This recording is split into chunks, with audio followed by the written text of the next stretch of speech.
the God of your ancestors. Remove all defilement from the sanctuary. In Psalm chapter 95, verse 6 to 7, come, let us bow down in worship. Let us kneel before the Lord our Maker. For He is our God, and we are the people of His pasture, the flock under His care.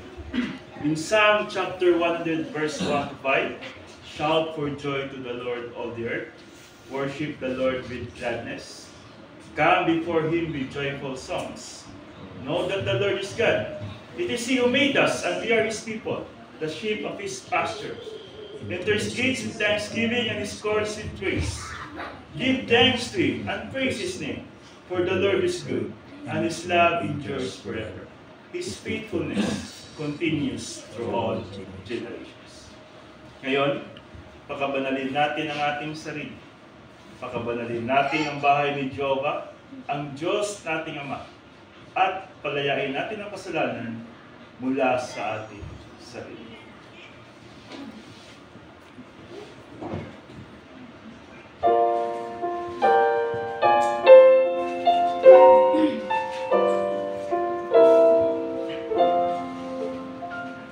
Search me, O God, and know my heart indeed. Try me, O Savior, knows my anxious thoughts. If there be any wicked ways in me, guide me, O Savior, to eternity.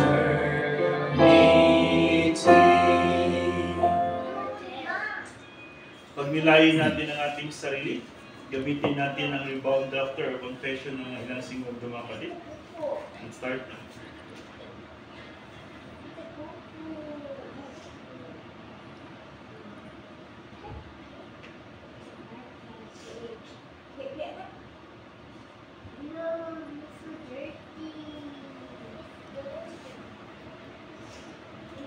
Let us pray. Father God, you're so holy, majesty, and powerful. Your wisdom is so high.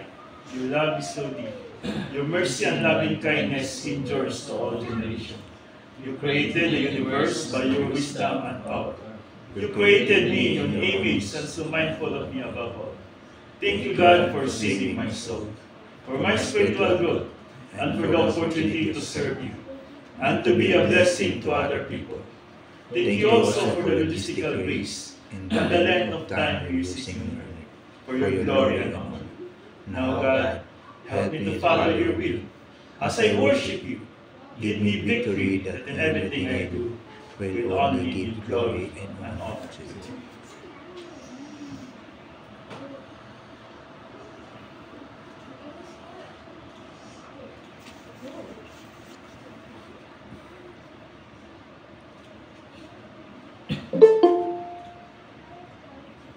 Okay, for our first song mga kapatid, pantayin natin ang 10,000 Reasons.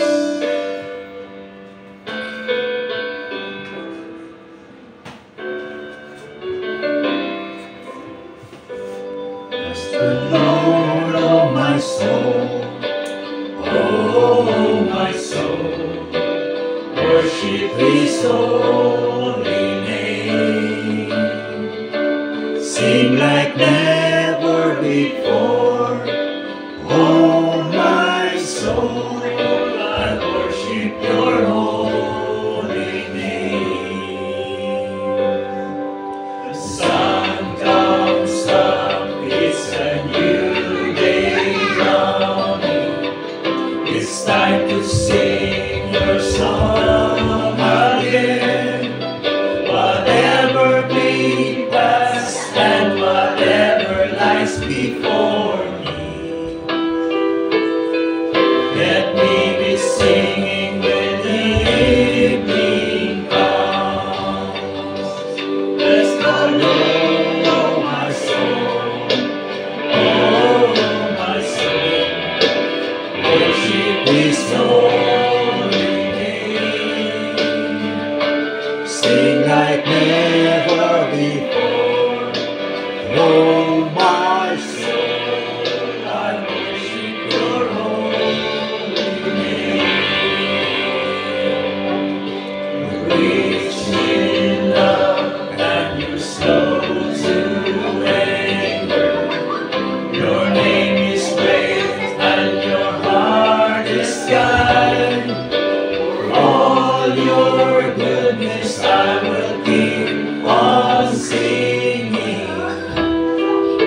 10,000 years and then forevermore.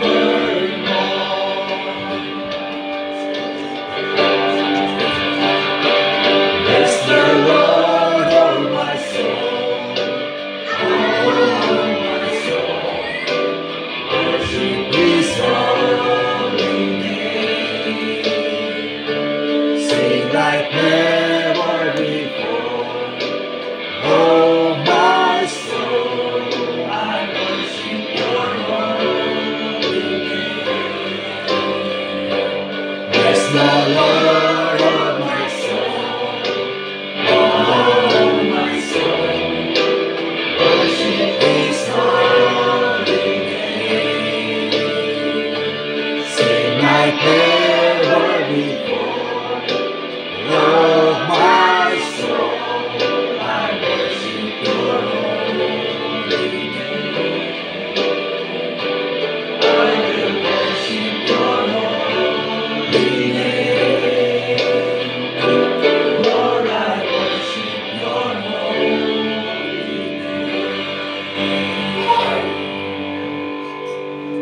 Amen.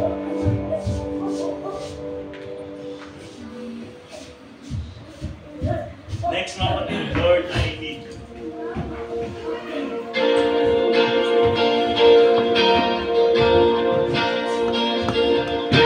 Lord, I confess, bowing here, I find my rest. Without You, I fall apart. You're the one that guides my heart. Lord, I need You.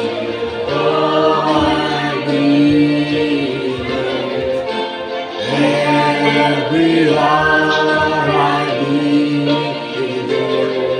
My one defense, my righteousness. Oh God, how I need You.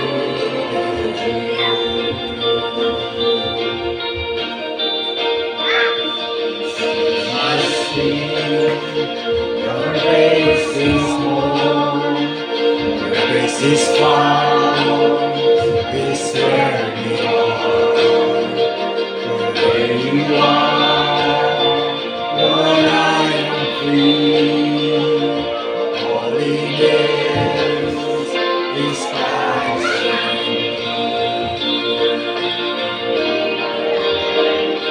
Lord, I need You. Oh, I need You. Every hour I need You. My one defense, my righteousness. Oh God, how I need You. It's my song to rise to You.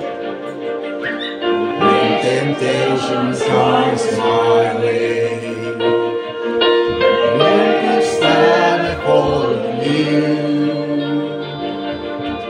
Jesus, You're my hope and stay. I need You, Lord, I need You. Every hour I need You. My one defense, my righteousness. Oh God, how I need You. My one defense, my righteousness. Oh God, how I need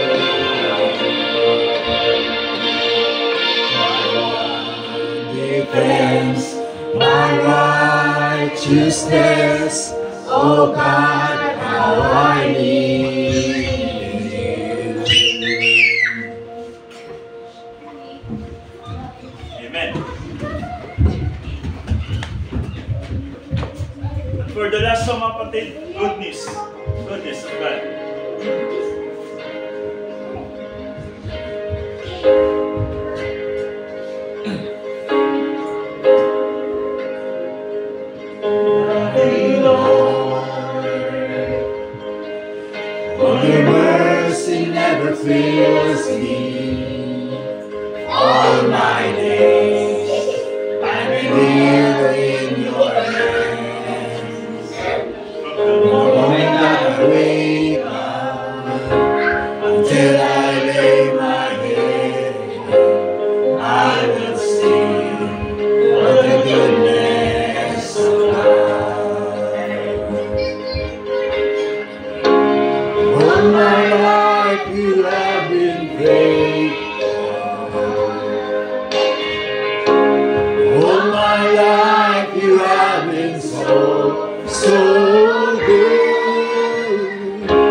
fire in the darkest night.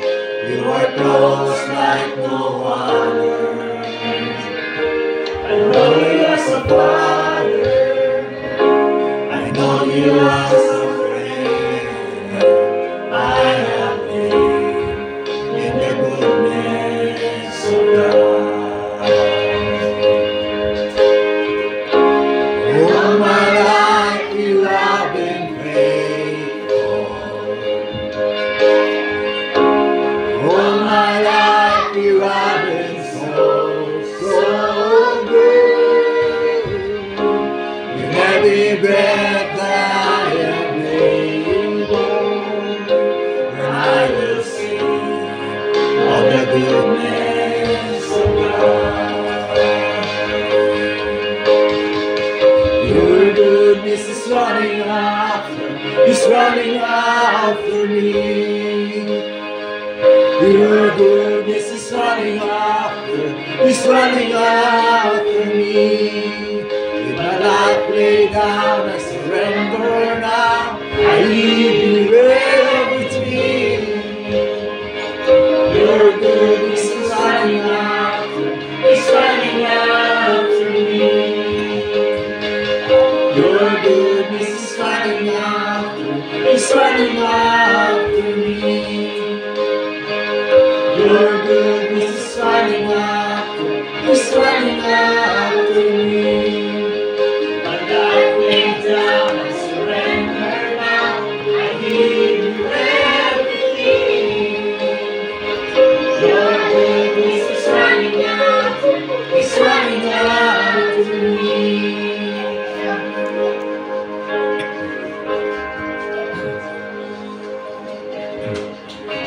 All my life you have been faithful. All my life you have been so good. With every breath that I am able, I will sing of the goodness of God.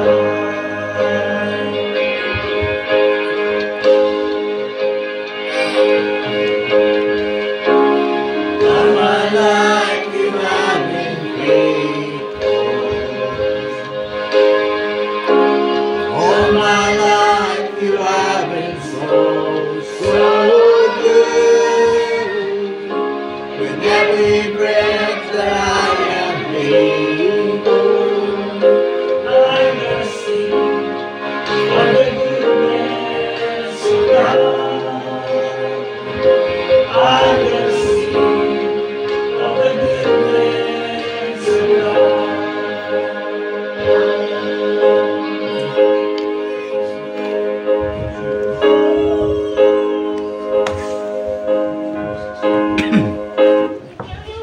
Amen, mga kapatid. So, we're gonna sing the goodness of God. Even though, welcome to lahat. We are faithless, God still have faithful in us. No? And sabi sa 2 Timothy chapter 2, verse 13. So, we're singing a song that give us yung appetizer pa lang ito mga kapatid. Because our main dish is learning the Word of God. No? Singing a song is just a result of our become a believer in Christ. So this is just an appetizer, but when we learn the Word of God, which is the main dish talaga sa ating why we worship God, then doon talaga yung pinaka-importante sa lahat. Okay? So, salamat sa mga kapatid nandito. They have a positive position to learn the Word of God. Okay, so meron tayong mga bagong mga bisita na. So before I start my teaching today, so it is a custom here in our group, in our local church, na magpakilala, no? About isa just yung name, and then saan kayo sa Pinas, ganyan lang. So parang Jico Shokay lang, pero hindi kailangan yung sabihin tayo yung mga show me, no? Hindi na kailangan just name and then saan tayo sa Pinas.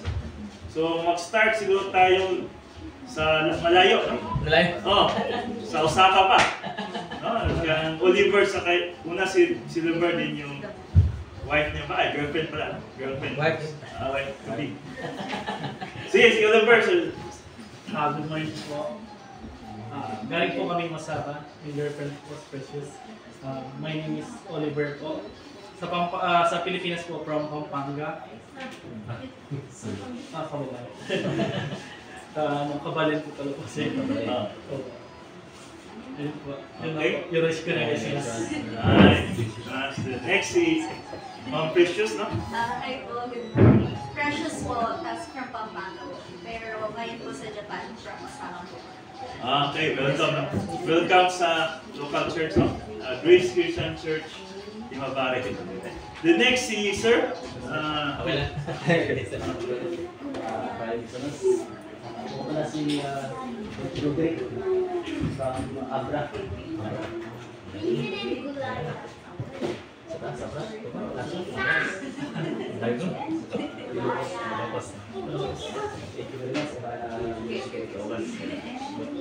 Okay, thank you sir. No? Welcome. Then last si kapatid na Ariel, no? So, okay. Good morning po sa lahat. Ako po pala si Brother Ariel, from Zambales. So, Zambales, pero yung province ko po sir, sa Negros po. Ngayon po, dito po ako sa Mamari. Ulit pa salamat sa Lord sa privilege na nakasama po kayo. It is a great privilege to serve God with co-believer po. Thank you po. Thank you, no? So, welcome sa lahat mga kapatid, no? So, I hope na pagpunta niyo dito, this is not an accident. This is a plan of God. Isa nandito kayo. Nandito kayo because you want to worship God. The one who give us life. And also give us, to save us in this world. So, I hope na hindi ito maging useless sa bawat isa nandito, lalo na sa mga bisita, na marami kayong matutunan. Kasi the main point na nandito kayo is to learn the Word of God, to worship God. Okay? Hindi kayo punta dito just because respect or because meron kayong kailangan sa Panginoon. No. Because we love God, that's why we are here. Okay? So mga kapatid, ang topic natin today, actually I prepare two topics, doctrine of hope and yung ashamedness, but tingnan ko muna, nasaan yung PowerPoint ko na nilagay. Okay.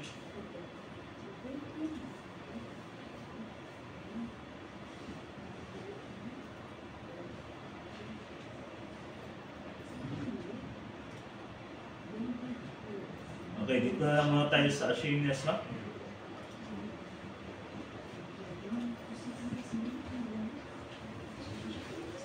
Okay. So our topic for tonight, I don't know kung discuss ko na ba ito sa group nito, but maybe some of you, this is the first time na marinig itong topic ito, the ashamedness. Okay?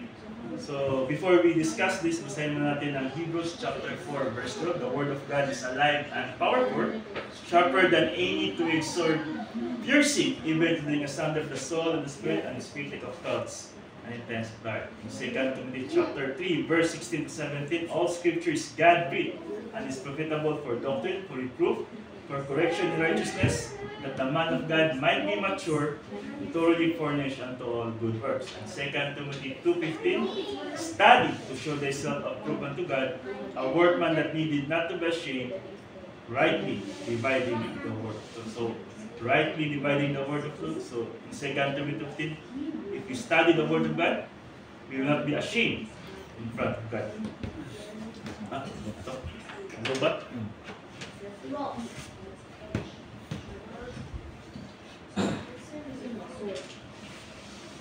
Okay, so our verse for today, mga kapatid, makita natin sa 1 John chapter 2, verse 28. So kung may Bible kayo, mayroon kayong application ng Bible, so please open it.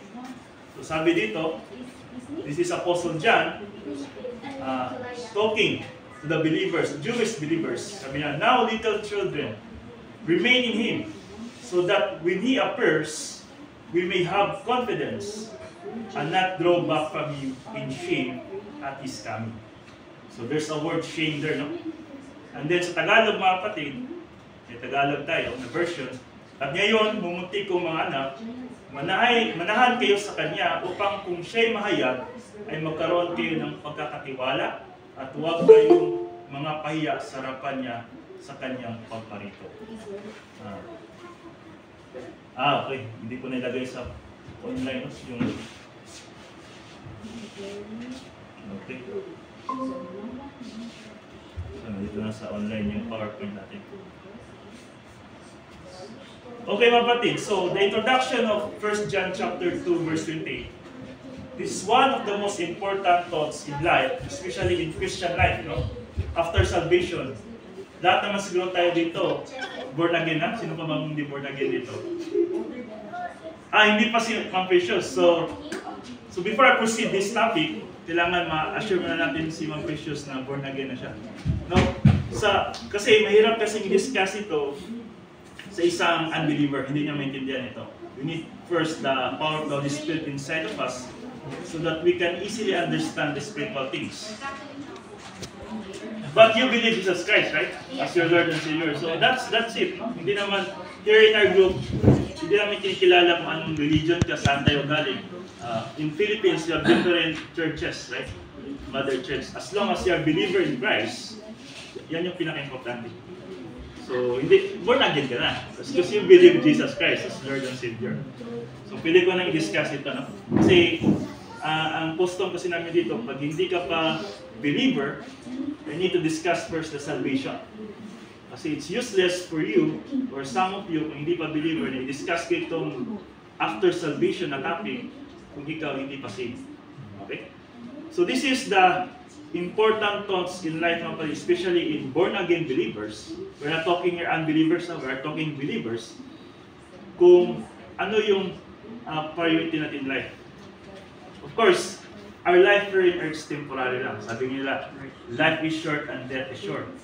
Sabi nga naalala ko pa yung nag-share si kapatid na rin, in Hebrews 9:27, that as man is destined to die once and after that, day of judgment.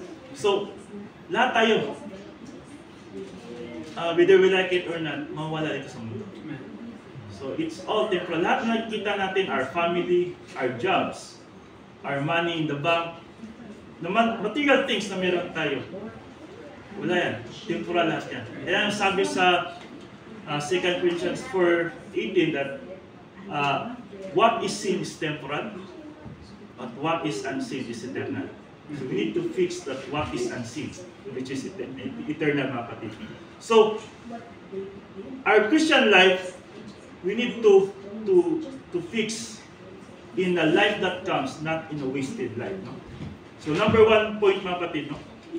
Most people wake up and realize that they have wasted their entire life. So, especially sa mga unbelievers, no? Makita mo ang buhay ng mga unbelievers, they are focused in the worldly things. Okay? And then, wala na. Ang akala nila ang mundo is nabuhay ang tao, and then magkaroon ng family, and after that, mamatay. Then, parang recycle lang, pag ganun yung isip nila. Lalo na sa mga Nyunjin, no? Yan yung nasa isip nila. Incarnate lang. Okay? Walang kwentang buhay kung ganyan. Ano ang pagkaiba natin sa mga hayop kung ganyan? Remember, nilikha tayo ng Panginoon, Genesis, that same image of Him. Ibig sabihin, ano ang wala sa hayop na meron tayo? Soul. We have mentality. Conscience tayo. No? Meron tayong consciousness, awareness. Meron tayong emotion. Meron tayong conscience, which is norm and standard. And then volition, which is freedom natin, decision making natin every day. Yan yung wala sa hayop na yan. Kung isipin natin, mga kapatid, sa Garden of Eden, kung saan binigyan ng authority si Adam to rule the animals. Diba? Ibig sabihin, we are higher than animals. So, ibig sabihin, mga kapatid, that the authority that given sa atin dito sa mundo, napakalaki. biggest responsibility. But what we learn in the story of Garden of Eden, because of disobedience of Adam and his wife, Eve, nawala sa kanila yung rulership sa mundo. At yung pumalit si Lucifer, no? Si Satan. But that's not the end because God has a plan. No? His plan is to redeem us.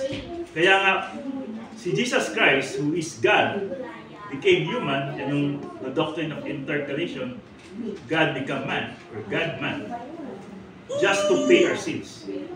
Yan yung purpose why He came here in first advent, no? To pay the penalty of sin, which is the wages of death. The wages of that is death, no? Romans. So, this is the most people wake up and realize that they have wasted their entire life. So, the unbelievers, this is their mindset. So, dapat napatid sa believers, hindi dapat tayo ganito yung mindset natin. Kasi different lives, we are sanctified, set apart from them. Okay? So, number 2, this is especially true of young people who have no priorities that are meaningful, no scale of values, and are feeling their way through life with the impulse of emotion and general stupidity. So, kung makita niyo mga young people, mga young pa man tayo, no? Young pa man tayo. Pero, yung mga priorities talaga ng mga young people, kung balikan natin yung mga 5 years ago, nasa mundo talaga. Yung isip natin is how to have a good life, no? How to have makita tayo ng mga partners na yung standard talaga natin, how to have, earn more money. Ganyan yung nasa isip ng mga kabataan. Okay? So, sa spiritual life, at the moment of our salvation, in spiritual birth, kaya nga in spiritual birth, we need spiritual life. So, hindi automatic kasi at the moment of salvation, matured kagad tayo. It takes time to grow spiritually.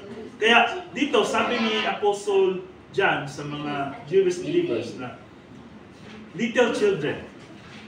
Kasi ang mga believers that time is just like children. Yung priorities nila is worldly things pa. Tingnan niyo yung mga bata. Ang priority niyan, mga laruan pa. Hindi pa priority yung mga bagay na for maturity na mga tao. Yung mga kabataan. Anak ko, si Shami. Pag piliin mo siya, anong gusto mong ipakanta? Yung fixing your eyes on God or golden? Pipiliin niya golden. Yung sikat ba yun na alam ni Jupiter eh. Ay, sample sana eh. So, yan. No? So, yan yung mga kabataan ngayon. Mas priority nila yung things in this world, not on the things in heaven. Kaya nga sa Colossians 3:1, sabi doon ni Apostle Paul, no? Fix our hearts in the things above, not on the things below. Okay? So yan mga kapatid. So, and also, Apostle Paul also talking to Corinthians believer that I cannot address you as spiritual man, but as an infant in Christ. Because they are still babes in Christ. So tayo mga kapatid, if you want that our Christian life not be wasted, kailangan mag-grow tayo. Hindi tayo, okay lang pastor, as long as nagsisimba ako every Sunday, nakikinig ako ng music, worship, no? Christian music, yan na, no. There's no growth, that. Binasa ko kanina sa 2 Timothy, study. You need to study. Learn, just like in our physical life, no? How to sustain our physical life, we need to eat physical food every day. Kasi kung hindi tayo kain, weak tayo.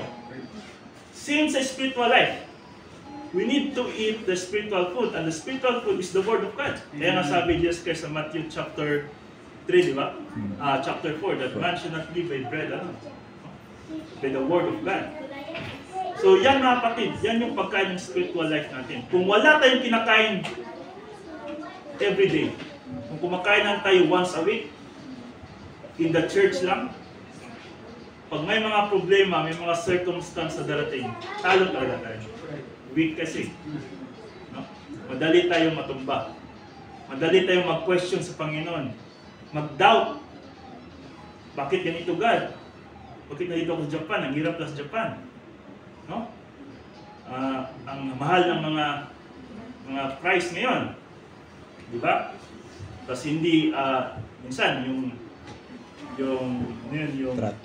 may discrimination pa, no? Sa mga gaijin, parang gano'n. So, yan yung mga madalas na siguro sa mga Christians na parang hindi nag-questions po yan. Remember mga kapatid, all things work together for good. Yan ang sabi sa Romans 8.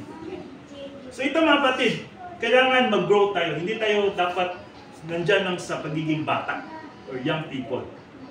No? Kasi walang wasted life lahat yan. Yung priorities mo dyan is wala pa sa Panginoon talaga. What the desire of your body pa. Yan yung gusto mo. Remember mga kapatid, this is the point. Most of the times, not most of the time, but all of the times, kung ano yung desire ng katawan natin, that is opposite for, sa God. No? Ano yung desire niya para sa iyo? No? Desire for pleasures, desire for wealth, fame, power. It's always opposite sa gusto ng Panginoon sa atin. Kaya nga, mahirap i-overcome ang flesh kasi nakadikit niyan sa atin. Yung soul natin, bata pa lang tayo, pinanganak tayo, nakadikit na sa body natin. Kaya nga yung body natin, pag uwi natin sa langit, hindi ito sama. Babalik ito sa pagiging above because this body is corrupt. Okay? Makasalanan ito. Bibigyan tayo ng bagong body, which is incorruptible body, na wala ng sin nature. Kasi yung katawan natin mga kapatid, ito yung sin nature. We inherit this because of our first parents in the Garden of Eden. Okay? So number 3 point mga kapatid. General stupidity is not a reference to one's human IQs, even spiritual IQ. It is simply the fact that young people first don't know what they want to do in life. This is common. After salvation, ang akala ng mga believers, okay na, ligtas na ako. That's it. See you in heaven. No. That's only the beginning of our Christian life. That's only the beginning of our cross, no? Our suffering as a Christian. Sabi nga Jesus Christ, no, Matthew 16:24. Whoever want to follow me, you need to deny yourself. Okay? Take up your cross and deny yourself. So mga kapatid, after salvation, what's next? Grow in spiritual life. To be like Christ. Christ-like character. Yan yung goal natin. When someone hurting you, when someone cursing you, ano yung response of Jesus Christ? Love them. Forgive them. Pray for them. Dati yung old things natin, yung old ways natin, pag mayroong manakit, manakit din tayo. Diba? Kasi, yan yung sa desire ng katawan natin. Pag mayroong sakit sa atin, dapat doble din, gaganti rin tayo. Lalo ng mga Pinoy. But, the Christian life, kapatid, we need to follow the teaching of this cross. Meron pa nga doon, if someone slaps you in your face, no, give the other cheek. If your master forces you to walk in 1 mile, make it 2 miles. So, it talks about our job. Pag yung leader natin, sinabihan na gawin mo ito, wag lang, ito lang sinabi sa akin eh. Doblehin mo. Remember in Ephesians chapter 6 verse 5, obey your earthly masters as you obey God. Obey them not because the eyes is in you, but because you follow the will of God. Following the will of God. So ito yung mga kapatid. Most of the time, young people first, they don't know what they want to do. That's why this is important na after salvation, there's a support ba? Lalo na sa mga mature believers or mga adolescent believers. Medyo may growth na kaunti. Para yung mga young people, yung new believer in Christ, maintindihan nila kung anong next step. Okay? Second, they don't know where they are going. Therefore, they immediately assume that the highest goal of life is to find some daily pleasures. Ito yung nangyayari. Kaya, meron tayong tinatawag na dalawang side na believers. There's a loser believers and winner believers. Okay? But all believers will go to heaven. That is the promise of God. But in heaven, mga kapatid, we're not equal. There's no equality in heaven. Yung mga social dito sa mundo that nagrarally for equality, that is not from God. That is from Satan. Kasi yan yung unang kinumplay ni Satan eh. Bakit siya na-fall eh? I need equality. No, I want to be like God. Gusto kong umupo dyan sa upuan mo, God. Doon na-fall si Satan. Arrogance. Kasi if you want equality, means may pride ka sa sarili na gusto mong maging ganyan din. At remember, we are just only creatures. Wala tayong karapatan na maging katulad ng Panginoon. Just like Eve, di ba? Bakit kinain niya yung forbidden fruit? Because she wants to be like God. Yan yung tempt ni Satan, yung serpent. Kumain ka dyan, and you will be like God. Kaya, nung nalaman niyo, parang maging Diyos pala ako nito, kaya hindi na po. When hindi niya alam, that is the death, no? Comes first the spiritual death, separation from God, and later, physical death. That is a curse, mga kapatid. Kaya nga, when our first parents disobey God, curse came to us. Kasi, God provide all our needs eh. Doon sa Garden of Eden, hindi mo na kailangan mag-effort. Wala nang work doon. Hindi mo na kailangan magpawis para lang to provide your needs. Pero ano nangyari? Bakit tayo dito trabaho? Bakit na dito sa Japan? Nagkakayon tayo. That is curse. Bakit ang mga babae, pag mga anak, sakit? No. Wala akong nakitang babae na mga anak na happy na parang baboy lang ba no, na diretso-diretso. Wala akong nakitang ganyan. Sakit talaga yan. 50-50 talaga yan sa buhay nila. So yan yung mga curse na nakukuha natin because of disobedience God. Na, huwag nyo sabihin na dahil sila Adam Eva kasi no. They are the representation of us. Kung tayo nandun sa situation ni Adam Eve, yun din gagawin natin.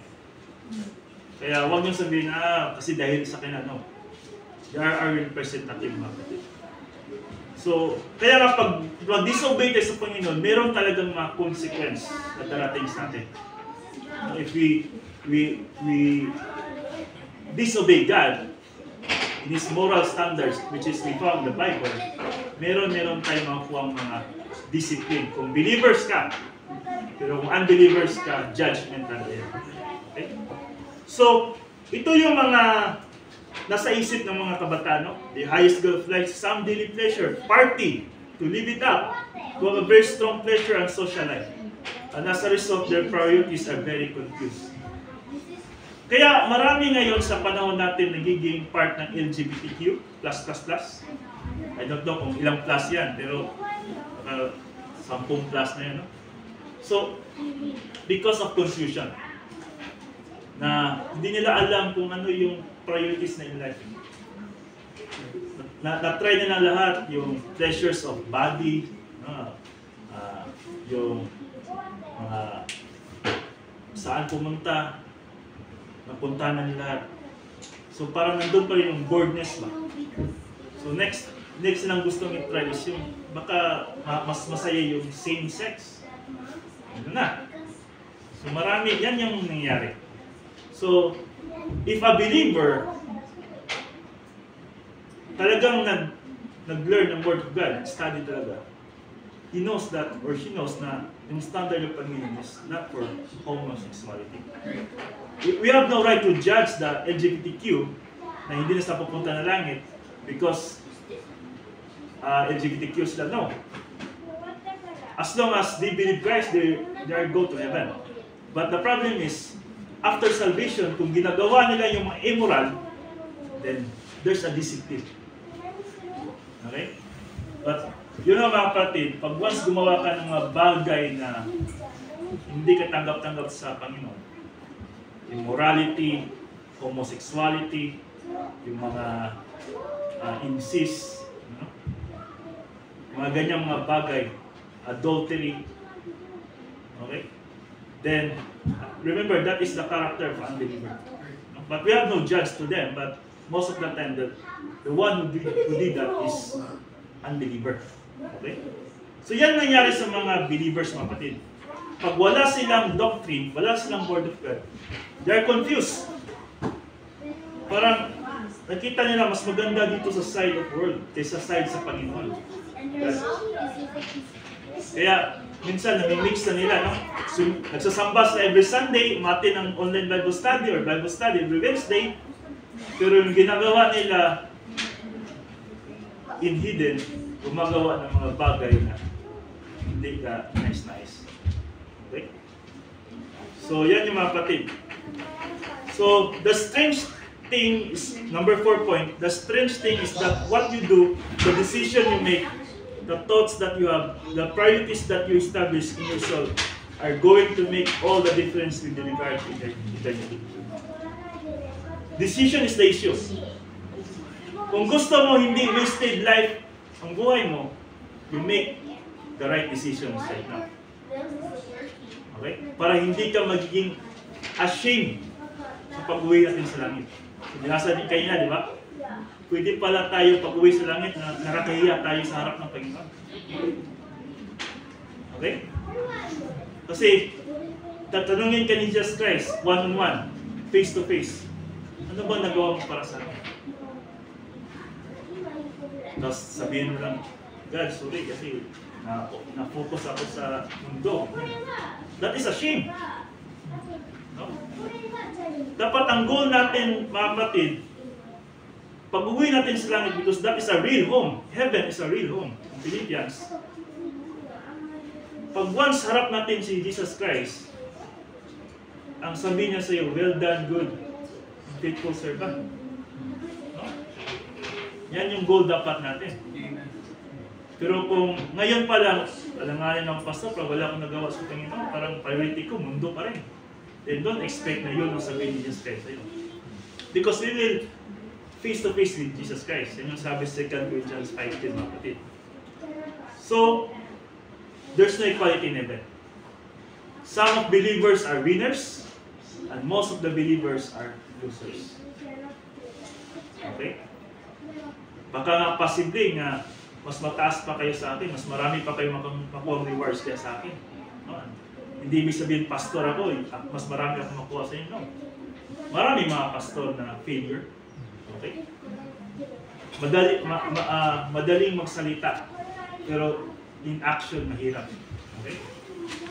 So, yan lang, decision is the issue. Right now, just like in our salvation, we make decision, that's why we have eternal life. In spiritual life, we must have to make decision for our spiritual growth. Kaya sabi ni Apostle Peter, in 2 Peter 3, grow in grace, the knowledge of our Lord Jesus Christ. So we need to grow. Kasi yan yung importante, mga kapatid. Number 6 point, no? Some are going to have great decorations forever and some are going to have none. So this is believers. Of course, the young people, the young believers, wala sila makuha ang decorations. Ano decorations? Yung mga rewards. Crown of glory, crown of joy, crown of righteousness, crown of life. Incorruptible crown, the 5 crowns. Yan yung hindi na makuha. Pero pag kayo, nag-decision ka agad ngayon, wala. Kasi, wala muli. Look at Apostle Paul. Diba? Huli na siya sa mga apostles, diba? Pero mas siya pa yung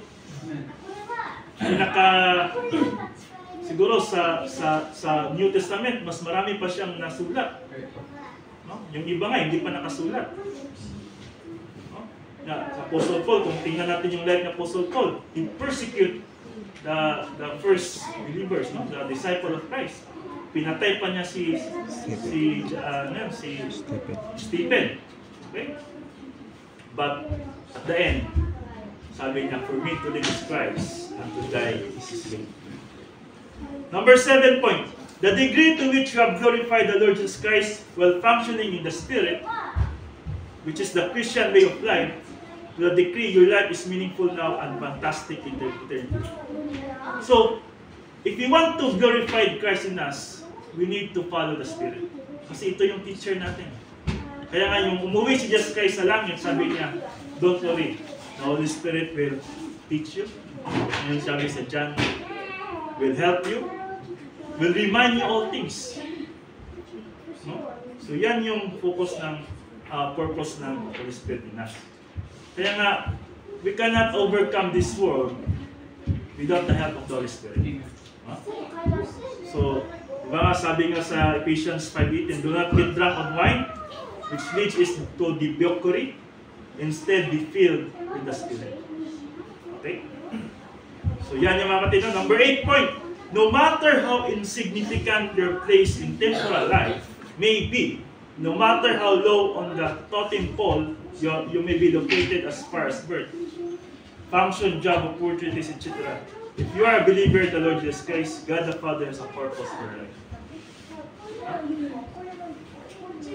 Mahirap man tayo, wala man tayong talent. Tayo na siguro yung pinaka-weak sa lahat. No? Tayo na siguro yung walang skill. No? Kinikotya na siguro tayo ng mga kasama natin or binubuli na tayo. As long as you're a believer, there's a purpose. No? As long as you're here on earth, may purpose ka. Hindi ka man sikat ito sa mundo, pero pag uwi mo sa langit, ikaw yung pinakasikat. Kaya i-give up natin yung fame, power dito. Kasi ang kapalit niyan yung sa langit eh, which is eternal. Sabi ko nga kanina, we need to fix our eyes on the things above, which is eternal, not on the things below in earth, which is temporal. Sabi pa nga Jesus Christ, diba?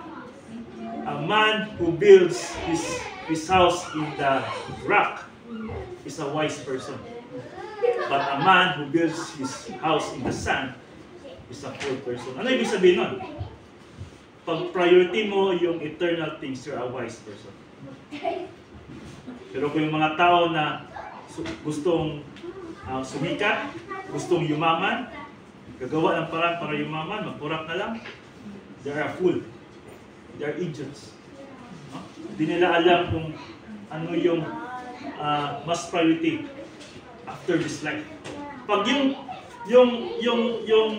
perception mo in life ng kapatid is nandyan lang, dito lang sa mundo, yan yung fool. You are not a wise person. Pero kung yung perception mo in life is after this life, then you are a wise person. Okay? So kaya dapat mga kapatid, no? We need to remind ourselves that all of these things na nakita na this is all temporal. Kahit nga yung family natin, no? Asawa natin, even our children. Hindi yan permanent sa atin. Ako, I am just a steward for my children. Kailangan kong gampanin yung pagiging steward ko sa kanila. May responsibility to grow them the way it should be. No? So, pag hindi ko ginamit yung responsibility ko as a steward, then anong function ko dito? No? So how can I become a light and salt to other people first sa anak ko or sa pamilya ko, and not a light for them? No? So yan yung mga pali, no matter how insignificant your place, or ikaw man yung pinakamababa sa lahat, remember no, sa principles, no? Yung nagpabababa, yun yung pinataas. Yung nagpamamataas, yun yung pinababa. No? Ano sabi sa James? So 1 John, now little children, no, we need to, word by word na discuss natin to. Now little children remain, means abide in Him. It talks about Jesus Christ, so that when Jesus Christ, appears at the rapture, we may have confidence and not go from Him in shame at His coming. So, and now little children abide in Him, and now, this is introduce a conclusion from what precedes. Now is very significant for the following reason. Okay? Ngayon na. No? What do you do in this life after salvation while deciding on the function inside the Spirit in the relatively short time you have on this earth becomes the determining factor of your status quo in heaven. Okay? So if you want to be a winner believer in heaven, then right now, mga kapatid, right now, now, you need to function in the Spirit. You need to follow what the guidance of the Spirit. Okay? So, remember mga kapatid, the law of the Spirit is important for us.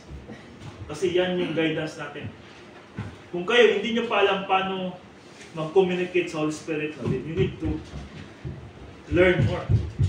Learn more. Kasi sa Word of God, mga kapatid, hindi yan siya nag-opposite sa guidance ng Holy Spirit. Because the Word of God is the voice of the Holy Spirit. And the Word of God is the Word of the Father. Okay? So mga kapatid, and the Word of God is the life of Jesus Christ. Kaya nga, in the wilderness, when we remember what Jesus Christ did in the wilderness when he was tempted by Satan 3 times. Alam mo anong sagot ni Jesus Christ every Satan tempt him? It is written. No? It is written. So, ibig sabihin ng kapatid, lahat ng response natin sa mga pagsubok, nasa Word of God. It is written. No? If someone, yun nga yung, I don't know kung kilala niyo si, is one of the believers din sa Amerika, si Kurt. In just 11 days lang pinatay yung asawa niya. Sabi niya, I forgive those young people who killed my husband. Diba? So dyan mo makita yung maturity. Kasi kung bata pa yun, sabi no, kailangan talaga mamatay rin yung bata mo, pumatay sa asawa mo. No?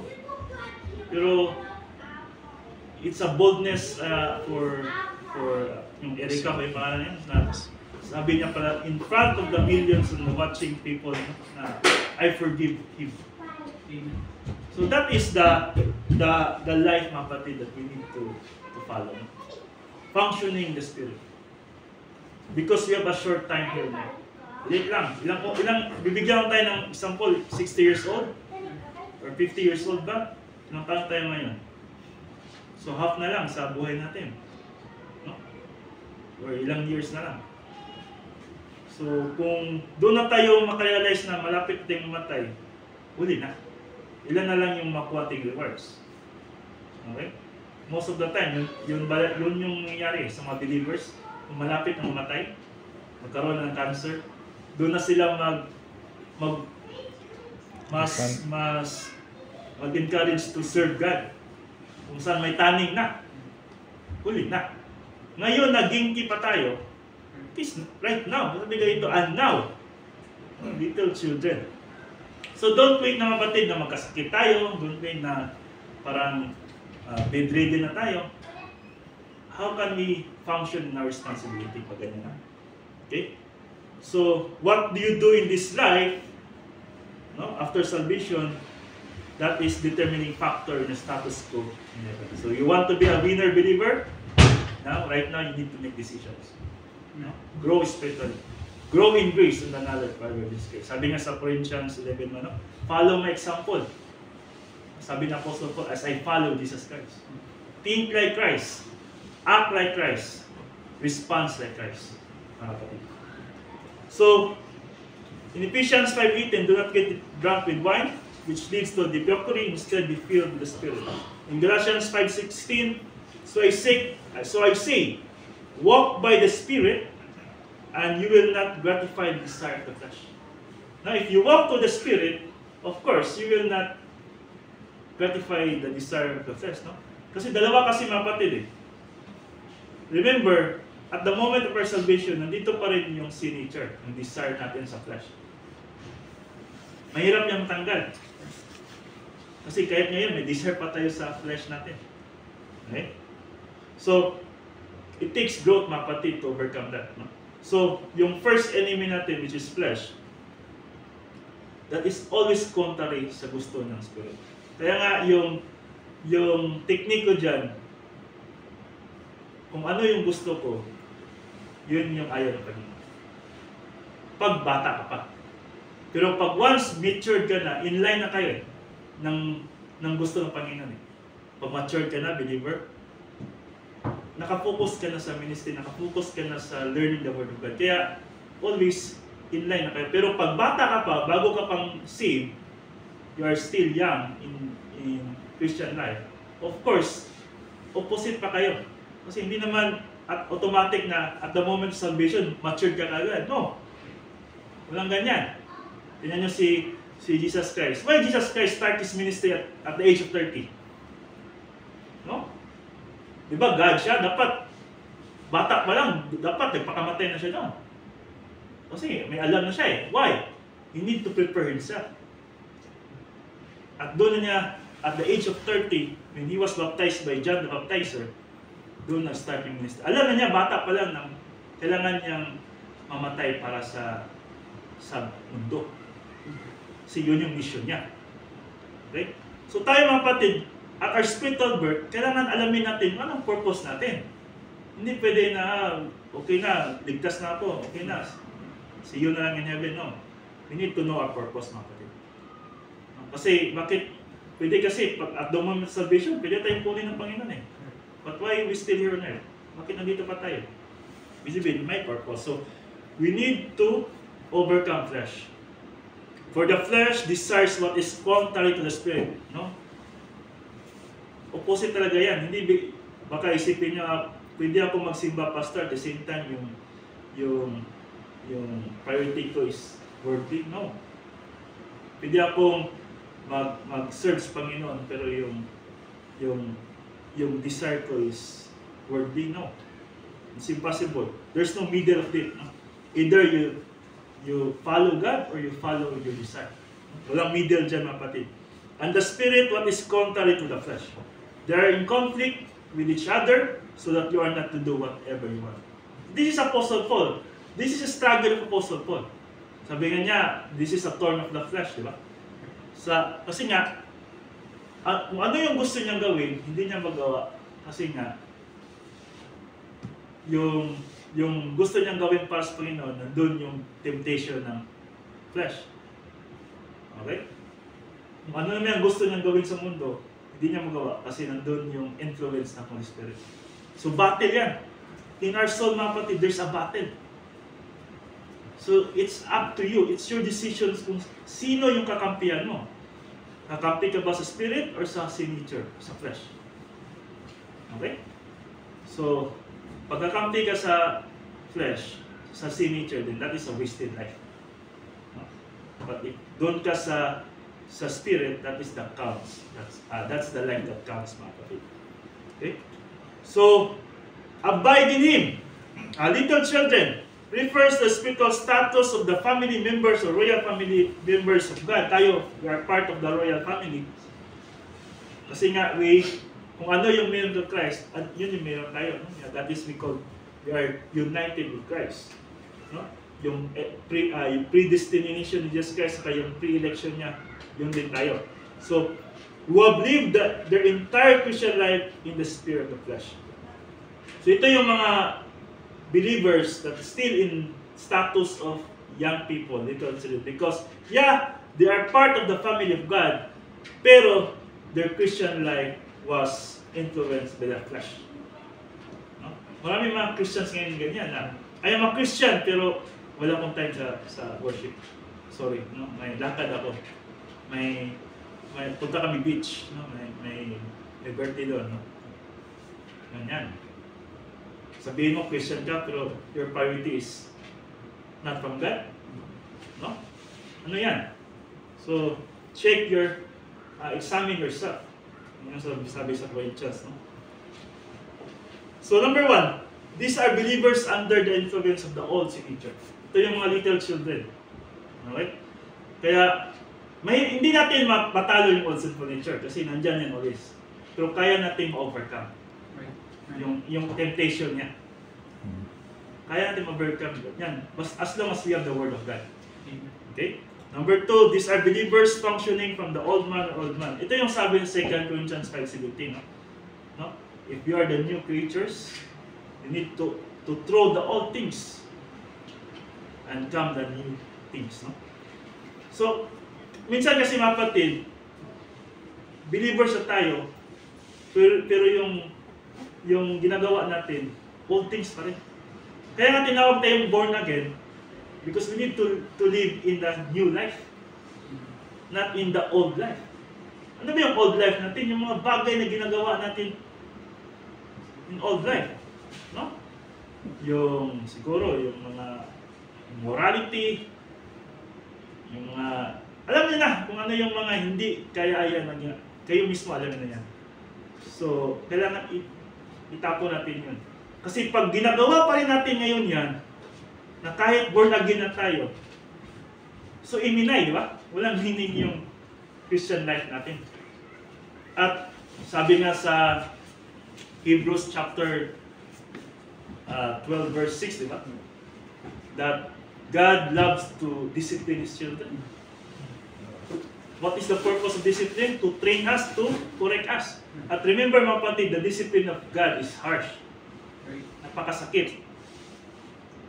Parang yung parents ba, bakit mo disiplina yung anak mo? Para turuan ng tama, di ba? Yan yung totoong love. Kasi sabi na love, kailangan mga kapatid, you need to, hindi always yung love is i-approve mo lahat yung anong gusto ng minamahal mo. You need to correct also that. Okay?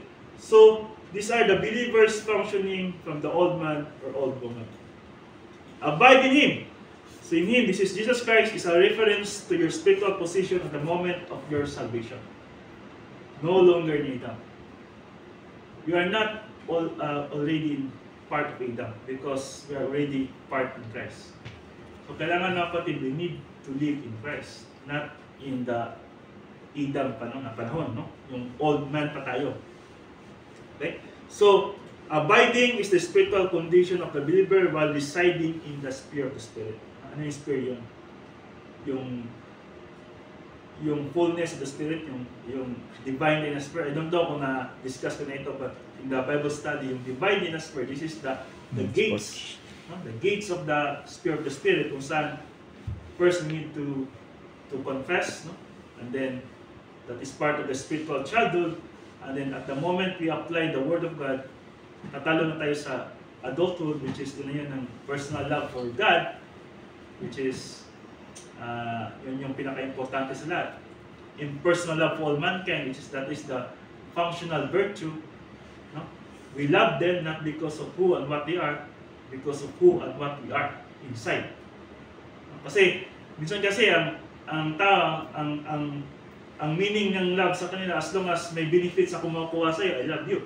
As long as okay ka sa akin, wala kang ginagawa na hindi kaya sa akin, mahal kita.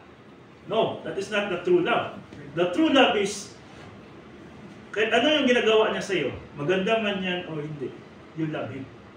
That is agape. That is the unconditional love. No?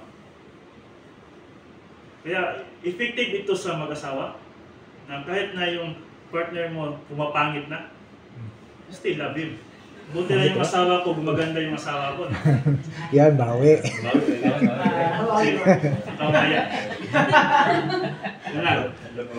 So, let's continue now. So, when you are residing in the Spirit, you are abiding.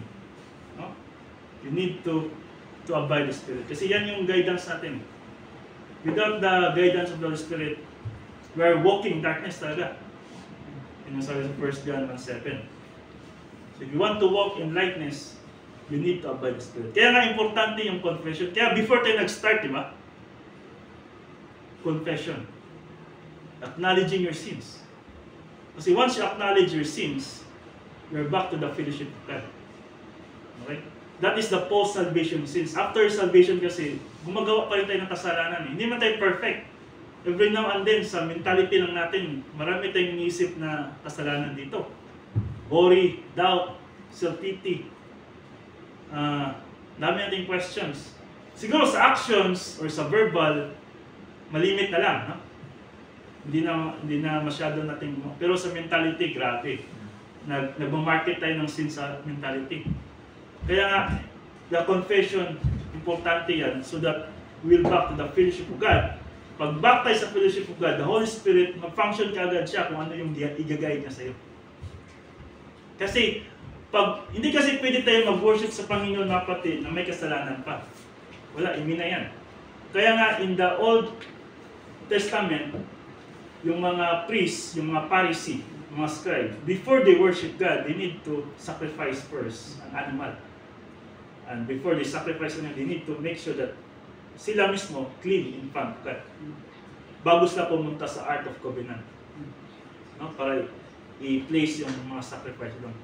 Tayo mga kapatid, the Holy Spirit, nandito na sa atin. We are now the temple of God. Wala na doon sa building. So how can we worship God kung mayroong kasalanan pa? That's why we need to confess. We need to acknowledge our sins. Father God, I worry. Father God, nag-self-pity ako. Father God, nag-doubt ako. That is confessing, acknowledging. Hindi yung confession na parang parang self-denial or ano yung parang nag-feel sorry ka sa sarili mo ba? Remember, we already forgiven in the cross. Lahat ng kasalanan natin, forgive na yan. Past, present, future. Okay? What is the purpose of 1 John 9? The purpose of that is not for our salvation. The purpose of that is to bring back our fellowship with God.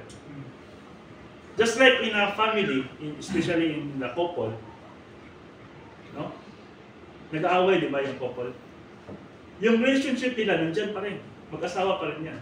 Pero yung fellowship nila, yung isa tulog sa sala, yung isa sa kwarto. Yeah, sala, gawas. So, paano ma-reconcile yan? Paano ma-reconcile? Pag mataas yung pride ng dalawa, wala talagang reconciliation yan. Matagal yan. Kaya ang isa dyan, dapat mag-confess. Sorry kung yan, ito yung nagawa ko. Hindi ako nakatulong or yan. Maaga ako nakauwi, hindi ako nakareply. Ganyan. So, ganyan. So, once you confess that yan, huwag mo na ulitin. Kasi, pag ulitin mo pa, mas na magagalit yung isa, di ba? So, yan yung parang yung analogy ng confession. So, when we confess in God, sabihin mo, God, I lied, huwag ka na mag-lie. No? Kasi pag mag-lie ka pa, then discipline will come to you. Okay? Kasi, nag-confess ka, ibig sabihin, you acknowledge that that is a sin. Hindi ka man mag-confess kung hindi mo alam na sin yun. Okay? So, kaya mga kapatid, that is, we need to abide. We can only abide first if we have the, we have no sin. Wala tayong kasalanan. Kaya every now and then, we need to confess. No? Marami tayong nagawang kasalanan.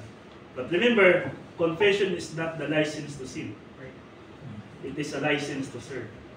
No? Kasi as long as you confess na dumilit yung mga kasalanan na nagagawa mo, no? Hanggang masya ka na lang, bakit hindi ko nagagawa ito? Wala nang worry. Pag mayroong mga problema sa Pinas, yung response mo, dati, panic ka na agad. Ngayon, parang relax lang. Okay? Bigay sa Panginoon yan. God will solve that problem. Okay? So, yan na yung buhay mo. Okay? So, when you are residing in the spirit of the flesh, you are not abiding. Okay? So, pag we are controlled by the influence of the sin nature, of course, you are not abiding. So that when He appears, this is a reference to the rapture. No, because darating yung panahon na kapatid, babalik si Jesus Christ. Yan yung promise niya. Babalik siya. At marami nagsabi because di ba, Jesus Christ was umalis siya dito sa mundo approximately mga 30 AD. So mag 2,000 years na sa 2030 plus. We don't know, every millennium there's a happening in this world. At in the human history, magiging 6,000 years na rin ang human history at that time. At kung i-add natin yung 1,000 years of millennium, it is a perfect 7,000 years in the human history. Okay? Well, we don't know. Hindi tayo nag-prophesize dito na magkaroon ng rapture. But, ibig sabihin, the rapture, the coming of Christ is soon. Malapit na talaga. Kasi nakikita na natin yung signs eh. There's a pestilence, there's a famine, there's an earthquake. Sa atin, doon sa Pinas, may earthquake. Wars between nations. Nakita natin yung wars. May possibility pa mag-war sa atin doon sa South China Sea. So this is a signs na hindi pa nakita sa previous na years, no? Siguro sa World War II, pero nakita naman natin yun sa World War II sa World War I, hindi pa naman talaga yun talagang siguro sign talaga kasi wala pang technology. Ngayon, nakita natin yung technology, grabe. Kaya nga doon sa Revelation, kung mabasa niyo na lahat ng tao makakita daw sa pagpatay kang yung sa two witness, si Elijah at si Moises, di ba? Paano nangyari yun? Makita ng lahat ng tao. Gadgets. Live lang. Mag-live ka lang dyan. All of the... Pero sa mga pastor na sa 1960s, 1940s, paano ba mangyari yun? Lahat ba ng tao pupunta sa area yun? Ang sabi doon is, all people in the world will witness the death of these two witnesses. So ngayon sa panahon natin, possible na talaga kasi nga, isa lang mag-live dyan, kita agad yan sa mundo because of the internet. Pero in the previous year, impossible kasi paano mangyari yun? So yan mga kapatid, ibig sabihin, palapit na talaga tayo sa rapture. So, yan yung confidence natin. Dapat excited tayo niyan. Pero pag little children ka, parang yan, hindi ka excited niyan. No? Wala kang confidence na pagbalik Jesus Christ na hindi ka ma-ashamed. Kasi nga, wala ka nagawa sa Kanya. You are overpowered by the flesh, by the sin nature. So we may have confidence, connotes courage, boldness, fearlessness in the presence of someone of high rank. No, we need to bold. Lalo na sa paggawa ng salita ng Diyos. Huwag tayong matakot mga kapatid. No? Sharing the Word of God. Okay? Huwag tayong mahiya. No? Sabihin niyo, Pastor, mahirap mag-share sa mga Hapon. Language barrier. No. Kasi gagawa ang Holy Spirit ng paraan. No? Kung paano mo ma-share o ma-address yung gusto mong i-relay yung message ba? Okay? Kasi bahala ng Holy Spirit nun sa end nila kung naintindihan na yun. Pero nag-try ako niyan. Ang Holy Spirit talaga grabe powerful talaga kasi naintindihan talaga ng Nyonjin na yun. Bara-bara man yung Nyonggo ko. Pero at the end, naintindihan naman yun. So yan. You need to be bold mga kapatid in our unfairness. Kahit leader mo pa yan, sancho mo pa yan, sino pa yan. Kasi that is our opportunity mga kapatid. So there is no higher rank than of our Lord Jesus Christ, yet those born again Christians who have lived in the Spirit will have courage, boldness, and confidence in the presence of our Lord Jesus Christ. So hindi lang yan mga kapatid, no? Pagdating ni Jesus Christ at the rapture, meron tayong confidence. God, dito na yung rapture. Kasi kung hindi tayo aabot sa physical death natin, kasi dalawa kasing way para makauwi tayo sa langit. Either physical death or rapture. So kung ngayon mag-rapture, may confidence dapat tayo na hindi ako mahihiya doon. Pero no, sabihin niyo, I'm excited to go in front of Jesus Christ at sabihin niya, well done, good and faithful servant. Because you've done these things, I will give you these things. Pero kung ngayon mag-rapture, tas little children ka pa, sabihin mo siguro, kaya naman, wala nagawa sa Panginoon. Sabihin mo, ano ba nagawa ko sa Panginoon? Na nakafocus ako sa mundo. Yan. Yan yung mangyayari sa'yo. Kaya yung title natin sa topic natin today, ashamedness. No? So, and not be ashamed before Him at His coming. In heaven, mga kapatid, some believers are going to be ashamed in a resurrection body. A moment, a period of time of being totally ashamed. To be disgraced, to be put to shame, and obviously to be put to shame in front of others. At that moment only, in the judgment seat of Christ. Mahiya ka. Kasi, lalo na pag pastor, tapos wala siyang rewards, mahiya, mas lalo nakaya yun. No, ikaw yung tuturo, tapos yung member mo pa, mas marami pang, mas sabihan pang well done good of people servant, tapos pastor, sabihan niya, wala kang nagawa. Yeah? So, mas lalo nakaya. Pero, this is a challenge for us, no? Lalo na sa atin. No? Pag-uwi natin doon sa langit, na hindi tayo mahiya. Diba? Same good sa work natin, sa trabaho natin ngayon. Di ba nakaya pag parang pagalitan tayo in front of the group? Parang lalo na't alam mo mali talaga yung ginawa mo. Diba? Nakakaya yun. Sabihin mo, baka, ganyan. Diba? Mas lalong, parang wala kang mukha ba, ikaharap ba? Lalo na kung pag-uwi natin sa langit. Though we are saved, may ligtas tayo, pero wala tayong face na makita sa Panginoon. And after the rapture, the body of Christ, tayo, we are part of the body of Christ, since Jesus Christ is the head of our body, thousand of assembled born-again believers, who during the evaluation period, this is the judgment seat of Christ, judgment day, called the judgment seat of Christ, will be ashamed, totally ashamed, the most horrible feeling and will ever be experienced in the resurrection body. Though we are in the resurrected body, we are still experiencing shame. Sabihin ng pastor, di ba kasalanan yung shame? No. Kasi, nahiya ka sa wala kang nagawa sa Panginoon. At that moment, no, incorruptible body. But after that, pagpapasok ka tayo sa millennium, of course, doon na yung service natin sa Panginoon. Though, yung rank natin nag-determine, of course, hindi naman bibigyan ng high rank ng Diyos yung believer na hindi nag-function. Bibigyan niya yung mga believers na naging mature. Just like the prophets, just like the apostles. Diba? Doon sila talaga they are part of the core of Christ.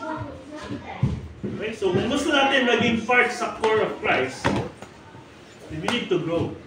We need to be mature. Okay? So, questions, kapatid. Dito tayo. Lapit tayo magtapos. So, why people get ashamed? When a person is ashamed, the person is thinking. Bakit tayo nahiya? Ibig sabihin, nag-isip tayo, may namali ako, mayroon akong regret. Hindi pwede na ma-ashamed ka na hindi ka nag-isip. Ibig sabihin, ginamit mo yung isip mo. No? Be ashamedness means cognizance, awareness. Aware ka ngayon na wala kang nagawa sa Panginoon. Kaya ashamed ka. Kaya pag once bumalik Jesus Christ, rapture in front of us, ashamed ka. Though excited ka, yes, I'm in heaven already. Pero deep inside, ano ba nagawa ko sa Panginoon? You're ashamed. Cognizance or awareness. At the very massive judgment, cognizance means that you are faced with the real and genuine standards of doctrine and truth. Alright? Kaya ito yung sabi sa 2 Corinthians 5:10, for we must all appear before the judgment seat of Christ. No? This is talking about believers only, not the unbelievers. Kasi may ibang judgment sila after millennium. So that each of us, talks about believers, bawat believers, may receive what is due us for the things done while in the body, while still here on earth. Ito yung evaluation natin. Kasi pag uwi sa langit, wala na eh. Tapos na yung evaluation eh. Kasi ang wala nang signature doon eh. Diba, hindi papasok ang signature doon. Dito ang challenge kasi nandito yung signature. Whether good or bad. So, good here is divine good, bad here is human good. Ano yung bad? That is from the Greek word paulos, means useless. Kasi pwede kasi magkapatid, nandito kayo sa harapan ko, nagsisimba kayo, pero yung motivation ninyo, yung isip ninyo nasa labas. That is bad. Sa mata ko, we are doing good. But in the eye of God, that is bad. Okay? Hindi ibig sabihin, nandun ako sa church, nagsimba ako, okay na. No. Remember, God siya yung ultimate. Kaya, Importante mga kapatid na we're doing the right thing in the right way. Hindi yung right thing in the wrong way. That is the protocol plan. Kailangan nandito kayo, nakakonsentrate kayo, nakafocus kayo sa pagiging sa Diyos. Kasi pwede kasi you are physically present but mentally or spiritually absent. Yung sabi nila. So wala, iminay. Sayang. Kung pumunta man lang kayo dito, tapos wala yung focus nyo dito, mabuti naglaban na lang kayo doon. Diba? Maraming may nagawa pa kayo. Okay? So yan yung importante. Bad yan yung bad. Because hindi na kasi i-judge yung sins eh. Because it was already judged in the cross. Lahat ng sins na gawa natin, nabayaran na. It was already paid, full. Yung bad dito sa 2 Corinthians 5, it talks about yung human good. Ibig sabihin, human good in front of human good, but in front of God, bad. Hindi ka tanggap-tanggap. Yan yung sabi sa Isaiah 64:6, no? That all the righteous deeds are like a filthy garments. No? Hindi ka tanggap-tanggap sa mata ng Panginoon. So principles, kapatid. The key to life is decision making. We need to decide now. Wag mamaya na, later na, pastor, kasi marami pa akong asikasuhin niya. No. You make decisions that open options for greater decisions, or you make decisions that destroy options. So dalawa yung decisions mo. You make decisions for greater options, or you make bad decisions that destroy options. No, nagbigay na ako ng sample ito. For example, if you are finding a job, okay? Tapos you decide in the past that hindi mo tapusin yung college mo. Anong mangyari sa application mo? May limited ka. Limited lang yung option mo to apply. Hindi ka ma-hire ng mga company na they require college graduate. Di ba? Hindi ka magkaroon ng engineer visa kasi required is college graduate. Di ba? Pero kung nag-decide ka in eternity past na mag-graduate ka, kahit wala ka pang hihunggo, may possible magkaroon ka ng engineer visa. Okay? So limited option because of your bad decisions. Pero kung may great decisions ka in past, malawak yung options mo. Diba? So same sa spiritual life. Ngayon, nag-decide tayo ng tama. Sa future, ang dami natin makuha ang rewards. Blessing in time. Pero ngayon, nag-decide tayo ngayon na, muna pastor, kasi marami pa akong isipin ng mga dito sa mundo. Then, may options mo, limited na lang. Okay? So yan mga kapatid. The decision you make must be based on doctrine. We need to be founded in the Word of God. No? Which is the Bible. The believer who functions in the Spirit has no feeling or ashaminess. No? Kung ikaw mga kapatid, you are following the guidance of the Spirit, or you are in the sphere of the Spirit, wala kang ashamed. When the time comes that the rapture happens, hindi ka maiyak. No? So, the most frustrating ashaminess not during the human history, yung nandito pa tayo sa mundo, but after resurrection of the body. Yan yung pinaka-nakahiya sa isang believers. Hindi yung nandito pa tayo sa mundo, pero yung pagbalik natin doon sa langit, arilong, na wala tayong nakuha rewards. Yan yung napaka-most frustrating na ashaminess sa isang believer. Okay? So the difference between believers and resurrection bodies is the difference between experience ashaminess and not experiencing ashaminess. Okay? So God is fair. He will not evaluate any of us unless He had given us to support to make such an evaluation meaningful and fair. So, yung provisions ng Panginoon, nandyan talaga everyday. No? Hindi pwede na, itong believer nito, bibigyan ko ng provision. Ito isa, hindi. No? Pantay tayong lahat mga kapatid. So, how do we know God's fair? He has a plan for your life. Kaya nandito pa rin sa mundo. If your volition is not involved with the highest priority of perception of doctrine, which is the Word of God, from which comes momentum in the Christian life, application of doctrine, you will not fulfill the plan of God for your life. So kung hindi ka nag-study ng Word of God, of course, paano mo ma-apply kung wala kang knowledge about the Word of God. Sabi nga nila, you cannot do the will of God without knowing the Word of God. It's impossible to know, sabi mo, this is the will of God. Pero walang alam sa Word of God. Paano mo sabi na yung will? Minsan kasi ang mga tao, gusto na i-mold yung will nila sa sarili nila na ito yung gusto ng Panginoon. Halos nga yung will natin, opposite sa gusto ng Panginoon sa atin. Diba? So that is the issue, mga kapatid. Your personal volition. So this is the last slide, mga kapatid. So ito yung sabi ni Apostle Paul sa 1 Corinthians chapter 3, verse 10 to 15. By the grace of God has given me, I laid the foundation as a wise builder. This is Apostle Paul. And someone else building on it. But each one should build with care. No? Kaya doing the right thing in the right way. Dapat hindi human good, but divine good. For no one can lay any foundation other than one already laid, which is Jesus Christ, the teaching of Jesus Christ. Okay? If anyone builds on this foundation using gold, silver, costly stones, or precious stones, wood, hay, or straw, their work will be shown for what it is. So this is an evaluation.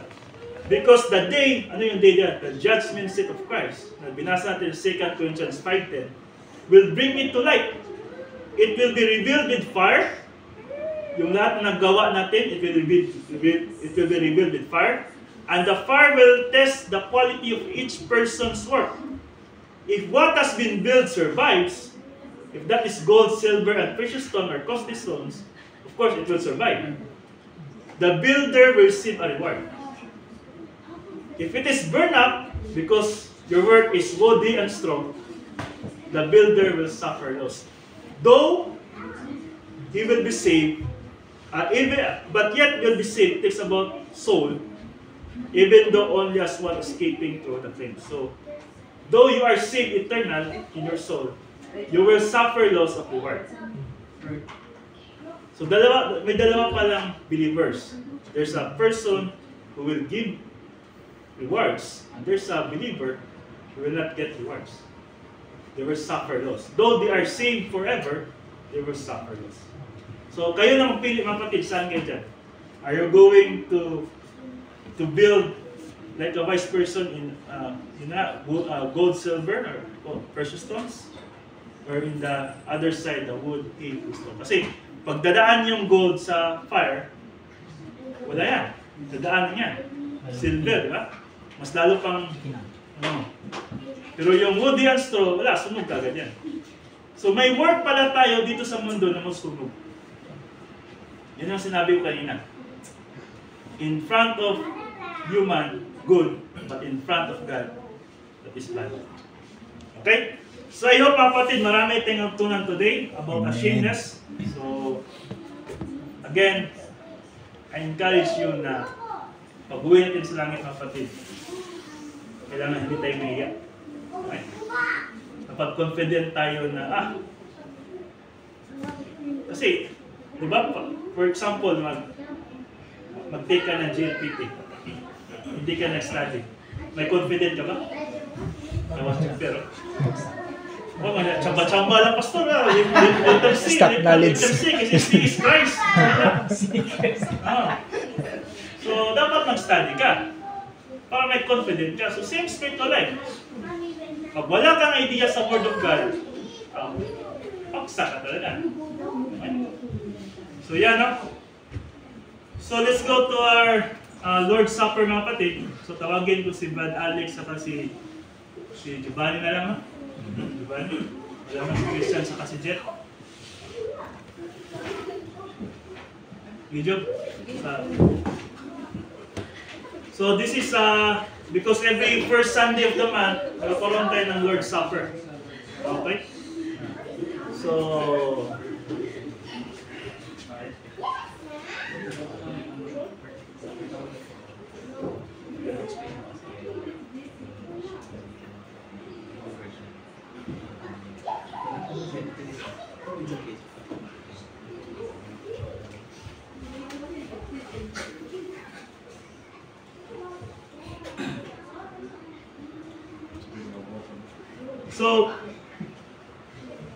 The Lord's Supper, mga kapatid, is a worshipful bringing to mind of Christ our Lord. No?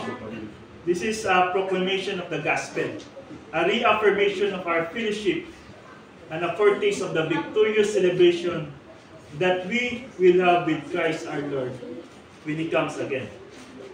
So, ito yung remembrance natin sa ginawa ni Jesus Christ almost 2,000 years ago. That's why we need to, parang this is a custom, this is a traditional, we need to remember. Because kung hindi niya ginawa yung kamatayan, wala tayo dito. We're destined to go to the lake of fire talaga. So kaya importante that we need to remember what Christ did on the cross. So, the Word of God, mga kapatid, ito nga sabi sa 1 Corinthians 11:27, whoever eats the bread or drinks the cup of the Lord in an unworthy manner will be guilty of sinning against the body and blood of the Lord. So this is the warning against sa mga believers. Na kung ikaw kakain ka ng bread at inom ka ng cup, irreverently, thoughtlessly, carelessly, without sincere thankfulness for what Christ has done, is to take the Lord's Supper in an unworthy matter. So let us never do that, mga kapatid. Let us see the warning of God's words and partake of the Lord's table reverently, sincerity, humbly, and thankfully, in full awareness of meaning. So kung bawat isa naman sa atin is believer na, so may karapatan ng kumain at uminom ng cup. Okay?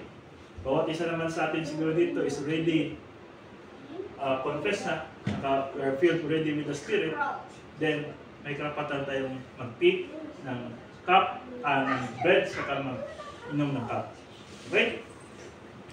So, sabi ito sa 1 Corinthians 11:24, for I received from the Lord what I also passed on to you. The Lord Jesus, on the night He was betrayed, took bread, and when He had given thanks, He broke it and said, this is my body, which is for you. Do this in remembrance of me. Okay? So, let us pray, mga kapatid. Father God, thank you so much for what your Son did almost 2,000 years ago in the cross. Kung hindi niya ginawa yung redemption, Father God, yung propitiation, sacrifice, then wala kami dito. Thank you for His physical death. Because of His physical death, Father God, we are now alive. And this is a remembrance, mga kapatid, that His body, this is the analogy of this bread, that His body was broke so that all our body will be healed, Father God. Thank you so much for everything. We ask this through His Son, Jesus Christ, our Lord and Savior. Amen. Okay, so Brother Alex will distribute the bread, but while doing that, kapatid, we will sing a song of Break the Bread of Life.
This is my body, which is for you to do.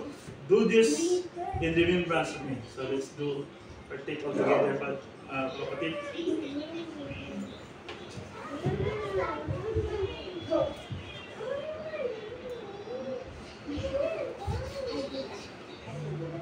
In the same way, after supper, he took the cup, saying, "This cup is the new covenant in my blood.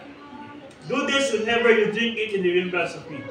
For whenever you eat this bread and drink this cup, you proclaim death until it comes." So let us pray. Father God, thank you for your Son, Jesus Christ, who gave his spiritual life, his blood, just for us to save. Thank you, Father God, that almost 2,000 years ago, the meaning of his spiritual death is our spiritual life. Yes, he was separated from you. He sacrificed himself just for us, just to pay our sins. Not only in our time today, but all of the time. We give back glory and honor to you, Father God, to your Son, Jesus Christ, our Savior. Amen. Okay, the cup will distribute by Brother Bali. So while he will distributing it, mga kapatid, we will sing a song, "There's Power in the Blood."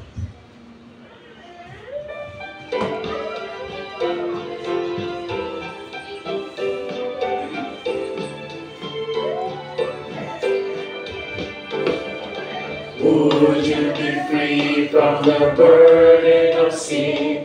There's power in the blood, power in the blood. Would your evil a victory win? There's wonderful power in the blood. There is power, power, wonder-working power in the blood of the Lamb. There is power, power, wonder-working power in the precious blood of the Lamb. Would you be free from your passion and pride? There's power in the blood, power in the blood. Come for a cleansing with Calvary's fire. There's wonderful power in the blood. There is power, power, wonder-working power in the blood of the Lamb. There is power, power, wonder-working power in the precious blood of the Lamb. This cup is the new covenant in my blood. Do this whenever you drink it in remembrance of me. So let's do all together, mga kapatid.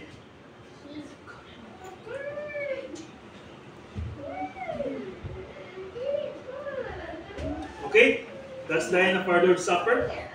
So Brother Giovanni will get the cup, so we will sing a song again. There's power in the blood.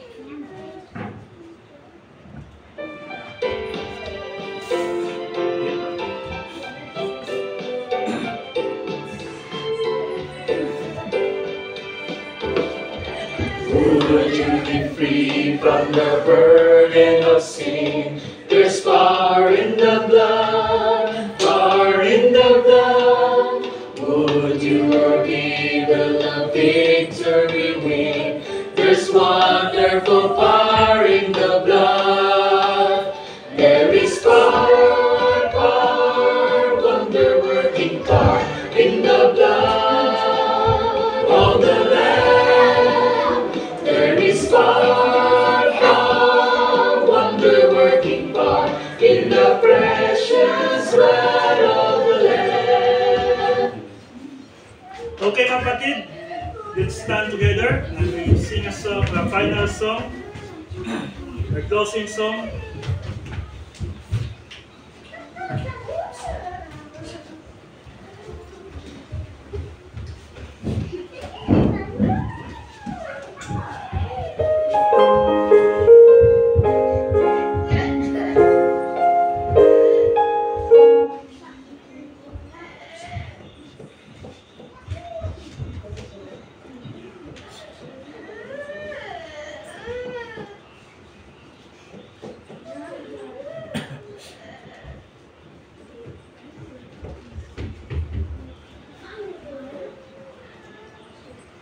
So when we all get to heaven,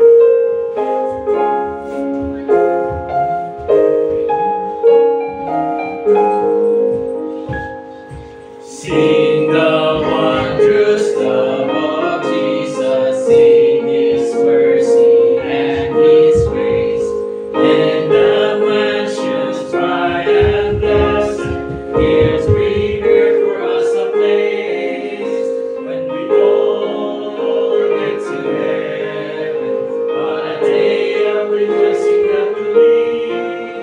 When we all sing Jesus, we'll sing and shout the victory.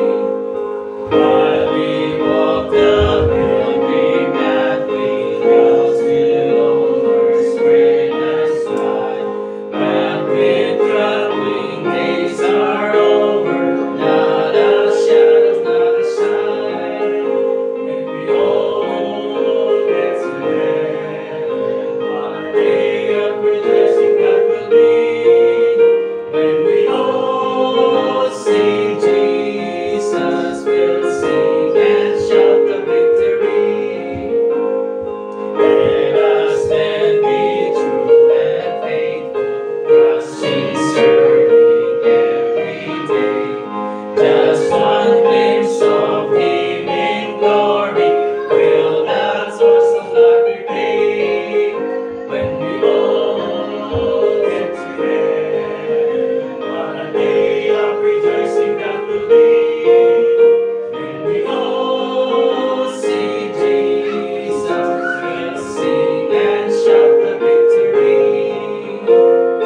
Onward to the prize before us, soon His beauty will behold. Soon the pearly gates will open, He shall tread the streets of gold. When we all get to heaven, what a days of rejoicing that will be. When we all sing Jesus, we'll sing and shout the victory. When we all sing Jesus, we'll sing and shout the victory. Okay, let us pray, mga kapatid. When we all see your Son, Jesus Christ, we'll sing and shout the victory. We will not be ashamed, Father God. We will see Jesus Christ. We have confidence that when we in front of Jesus Christ, face to face, we will have the rewards because we follow your will. We follow your word, Father God. Father God, thank you for this day. Thank you for each person who came here and also online who listened. Father God, the Holy Spirit is the one who enlightened them, the one who gave them understanding what we discussed today. Thank you for their positive volition, for their availability, their willingness to learn. Because of that, Father God, they learn a lot. They learn a lot from your word. Also, Father God, I also pray sa mga bisita namin. I pray for their, I hope na marami silang intindihan. Give them encouragement that we need to grow more in this spiritual life. Because that's that's our responsibility as part of the body of Christ. Thank you for this small group, Father God. And bawat isa dito sa group nito, marating yung goal to be like Christ, the Christ-like character, and to be a light and salt, especially to unbelievers here in Japan. Father God, another day tomorrow, another naman na mga opportunity na harapin namin. Guide us, protect us, and we know you will provide everything para sa amin. Thank you for this worship. Thank you for the rewards and the blessing in time. We give up glory and honor to you through your Son, Jesus Christ, our Lord and Savior. Amen. To God be the glory, mga kapatid. To God be the glory po, Pastor. Thank you po. Thank you. Be the glory po. To God be the glory. Thank you po. And, you know, said,